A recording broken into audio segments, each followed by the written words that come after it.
Seigneur gouverner les peuples avec droiture. Il vient le Seigneur gouverner les peuples avec droiture.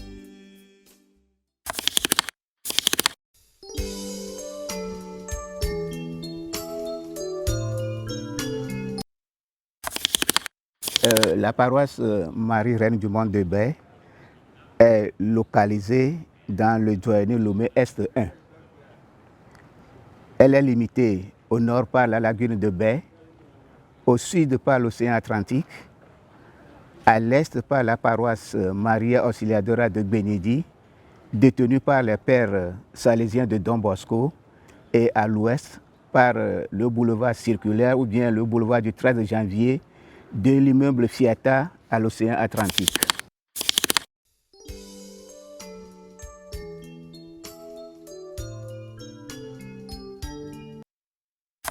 L'équipe sacerdotale se compose du révérend père Messin Paul Sévy, qui est le curé. Nous avons 3 vicaires. Le père Jean-Marie Vianney Honsou Botokuna, le père Serge Emmanuel Dochou et le père Jean-Claude Afsanou. Lui, il est en voyage. Nous n'oublions pas le révérend père Jean-Augustin Sankli. Il était prêtre résident, mais ma mère rappelée à Dieu le 7 novembre 2025.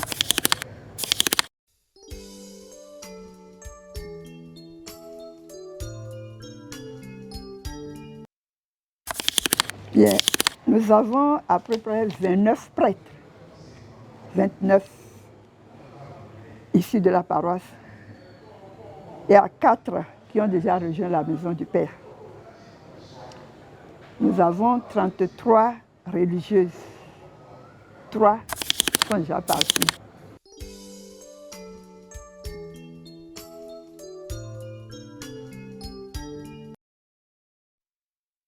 La paroisse Marie-Reine du Monde de Baie fut créée le 1er mai 1955, à la fête de Saint-Joseph.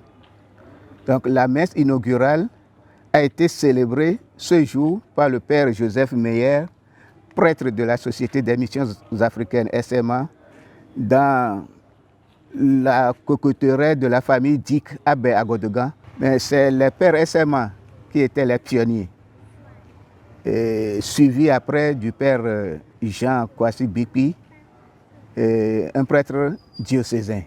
La paroisse a été érigée canoniquement le 8 décembre 1960 par Monseigneur Joseph Strebler, alors archevêque de Lomé.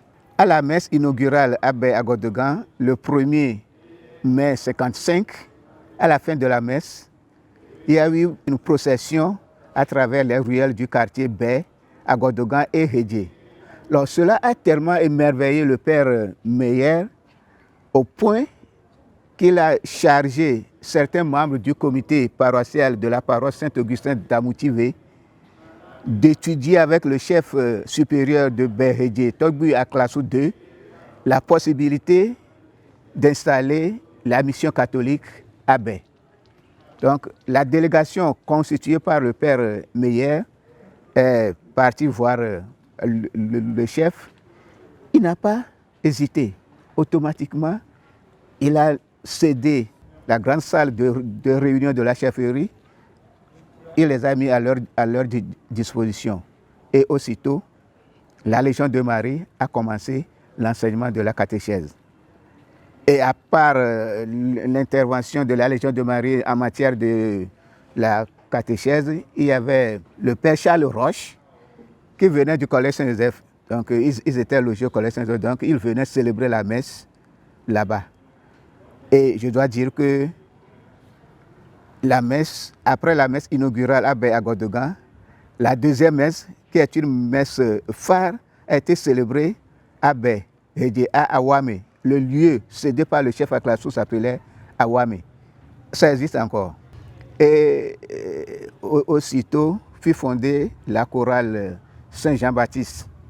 La chorale Saint-Jean-Baptiste est là présentement sur l'initiative du père Bipi, Jean Bipi. Et cette chorale a célébré, a fait sa sortie officielle le 24 décembre, je crois, 1956. Elle a animé la messe de la nuit de Noël, là-bas à Béhédié. La famille Rodolphe a demandé au père Bipi d'aller voir le chef, disons le chef qui est parti, Bipi qui est parti voir le chef pour avoir un terrain. Et le chef lui a cédé cette zone, cette partie. Et c'est là où nous sommes présentement. Donc, l'acte de donation fut scellé entre Père Augustino de Souza et le père Bipi le 17 janvier 1957. Le 30 mai 1957 également, à la suite de la bénédiction de la chapelle école par Monseigneur Joseph Strabler, la Légion de Marie, donc cela s'est fait ici. La Légion de Marie et la chorale Saint-Jean-Baptiste qui animaient les célébrations et autres à Ouam et à Béhédié, ont fait le déplacement sur le nouveau site qui est ici. Et c'est là que nous sommes jusqu'à ce jour. Donc, les pères Jean Bipi et Charles Roche se relayaient pour célébrer les messes les dimanches et jours de fête. Et je peux dire que c'est ainsi que la paroisse Marie-Reine du Monde de Baie est née. Le 11 février 1957, le père Jean Bipi pose la première pierre de l'école Marie-Reine qui est à côté. Donc, après la pose de cette pierre, c'est une école de 2 classes sous paillotes. Donc, et le 1er octobre 1957, l'école est ouverte. C'est 2 classes également. Et on a entamé la construction de deux nouvelles classes en dur à cloison mobile qui servaient en même temps de lieu de célébration. C'est le foyer que vous voyez là-bas. L'ancien foyer, c'était là, les classes. Je dois finir cette partie en disant que sur la paroisse, nous avons 2 communautés de religieuses. Il y a les sœurs de Notre-Dame des Apôtres, NDA, la branche féminine des Pères SMA, qui est arrivée sur la paroisse en 1963. Ils ont leur maison régionale à Baie, Camalodo. Elles sont suivies de leurs consoeurs de l'œuvre de Saint-Augustin aux Arts. Eux, ils sont arrivés, je crois, en 1985, plus précisément le 2 septembre 1985. Et les prêtres qui se sont succédés. Alors, il y a d'abord les pères SMA. Il s'agit des pères Hugo Bossetti, Paul Verche, Francis Kuntz, Antonio Hickenbeek, Joseph Meyer, Charles Roche, Bernard Von de Scher, Georges Hérard et Claude Raymond. Les pères SMA ont géré la paroisse de 1960 à 1980. 20 maintenant l'ère des pères diocésains qui a commencé avec le père fidèle Adjoyi de Vénérée Mémoire qui était arrivé sur la paroisse le 19 juillet 1980. Et depuis ce temps, les pères diocésains ont pris la relève jusqu'à ce jour.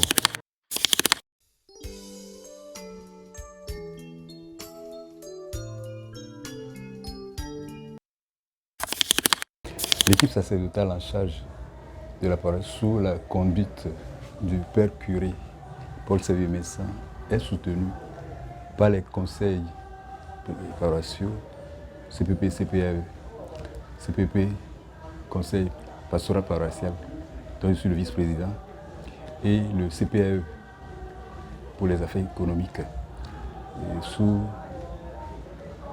la conduite du modérateur Justin Abouti.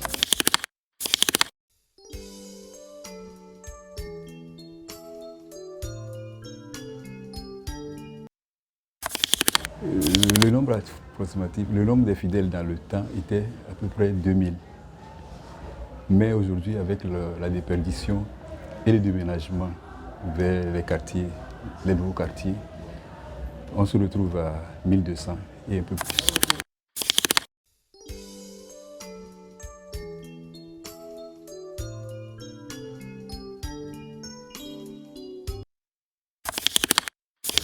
En ce qui concerne les activités liturgiques, nous avons 4 messes les dimanches, 5h30, 8h, 10h et le soir à 18h. En semaine, parce que je continue, en semaine, nous avons 2 messes tous les jours, de lundi à vendredi, 5h45 et 12h15 et le samedi, 6h. Et adoration communautaire tous les jeudis avec exposition du Très Saint Sacrement, chemin de croix pendant le temps de carême, et la récitation du chapelet dans le mois du rosaire, la veille de Pâques, de Pentecôte et autres, le baptême des petits-enfants tous les premiers samedis du mois. Pour les activités paraliturgiques, nous avons les campagnes d'évangélisation, les veillées de prière organisées par les associations, les retraites spirituelles, les récollections, les chemins de croix organisés par les associations, l'armée bleue les mercredis à 12h30. Il y a l'école de Cana pour les futurs mariés.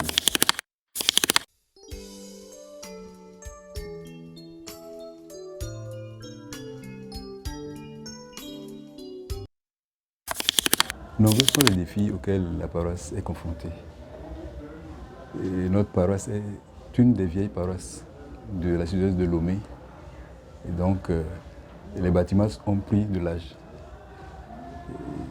Donc, ça a besoin de rénovation. Donc, la toiture est à refaire. Les voies d'accès sont impraticables en période de pluie. Et donc, il faut le rebadigeonnage aussi. Vous allez voir que les bâtiments sont ternes. Il faut le rebadigeonnage aussi. Tels sont les défis que nous attendons sur la paroisse.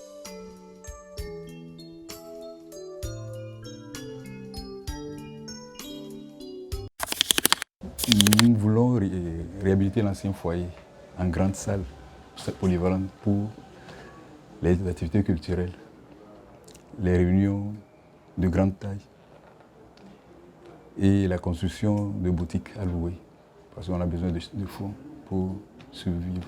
Parce que les cotisations ne seront plus comme dans le temps, comme le nombre de fidèles aussi est régressant.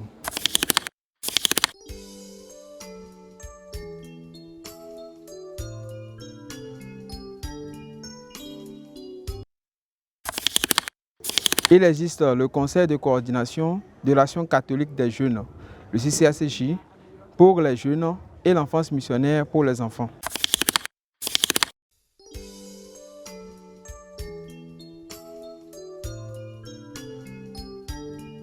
La paroisse comporte 56 associations de fidèles laïcs, dont 8 chorales des adultes, 4 chorales des jeunes, 28 associations, mouvements, ordres et groupes de prière, 16 CCCB, communauté chrétienne catholique de base.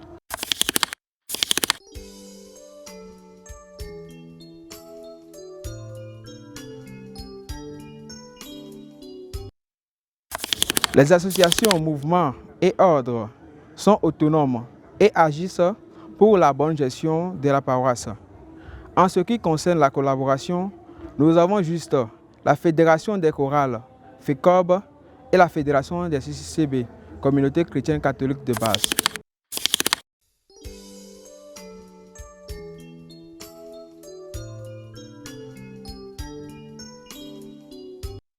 La paroisse comporte 21 fidei custodes, dont 2 femmes.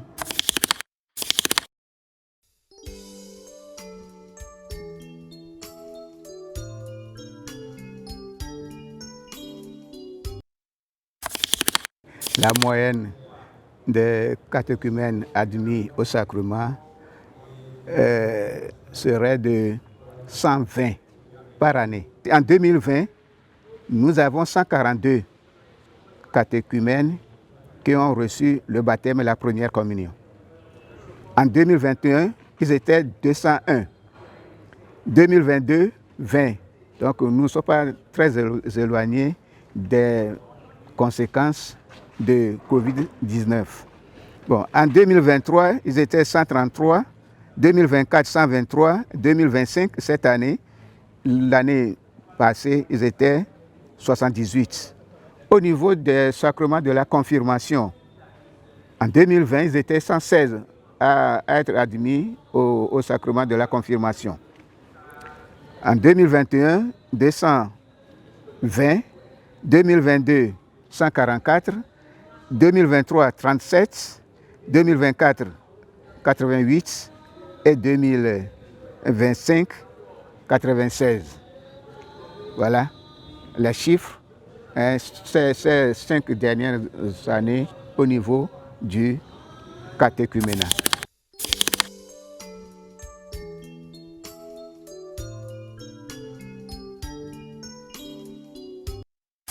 Bon, nous ne pouvons pas donner le nombre avec exactitude.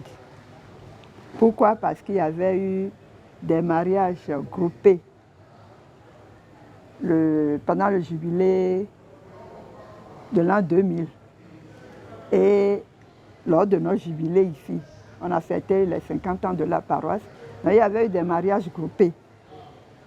Cependant, si nous prenons les 5 dernières années, 2020 à 2025, nous pouvons compter 49 couples.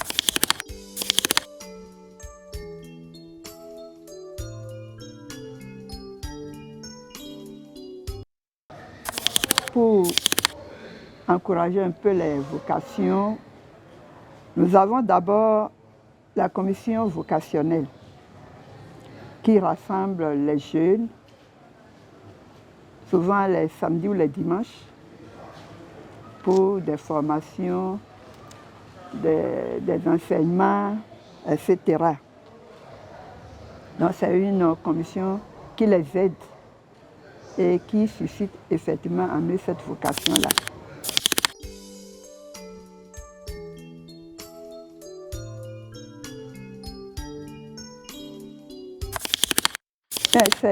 Là, c'est l'OCDI qui s'occupe de ces fidèles nécessiteux.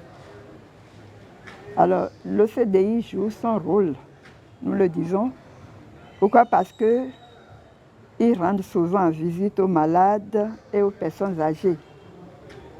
Et un exemple de ce que fait l'OCDI, par exemple, à la veille de la rentrée, on lance l'opération Un cahier, un bic pour aider les élèves nécessiteux. Donc, pour les aider à commencer la rentrée.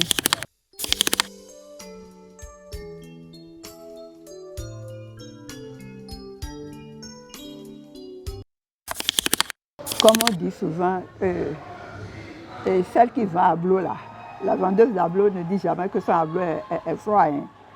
Ah. C'est une paroisse, d'abord, elle n'est pas très très grande, mais c'est une paroisse phare. Parce que quand on compte les paroisses, quand on parle des paroisses, on n'oublie pas la paroisse Marie-Reine de Baie. Parce que c'est une paroisse qui a été confiée à la Reine-Mère, la Reine de l'Univers.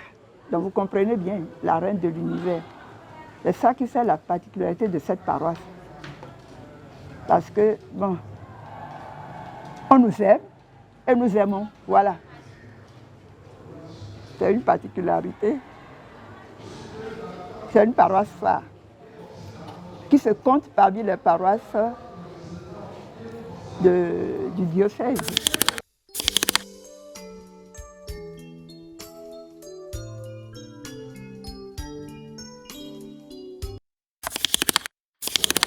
Les diverses charges économiques de la paroisse sont financées essentiellement par les maigres ressources composées des quêtes, des différentes quêtes, les honoraires de messe et puis les dons de la part des fidèles, des généreux fidèles. travaille de concert avec le corps sacerdotal, le CPP et puis certains fidèles. Il recense les besoins sur la paroisse. Il traduit ces besoins en projets. Donc ces projets sont financés. Tout d'abord, les projets, on lance d'un après d'autres. Le plus offrant obtient le projet et bon, il l'exécute. Comment est-ce qu'on exécute le projet? On va demander des emprunts. Et donc, une fois que l'emprunt est accordé, on lance le projet. L'exécution est faite. Et donc, on demande aux paroissiens de nous accompagner. Et donc, c'est comme ça qu'un cahier est ouvert, des dons volontaires, autres là, et nous arrivons à éponger l'emprunt avec les intérêts.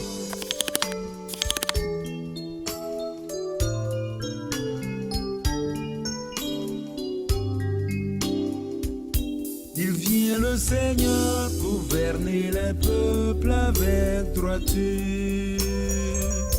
Il vient le Seigneur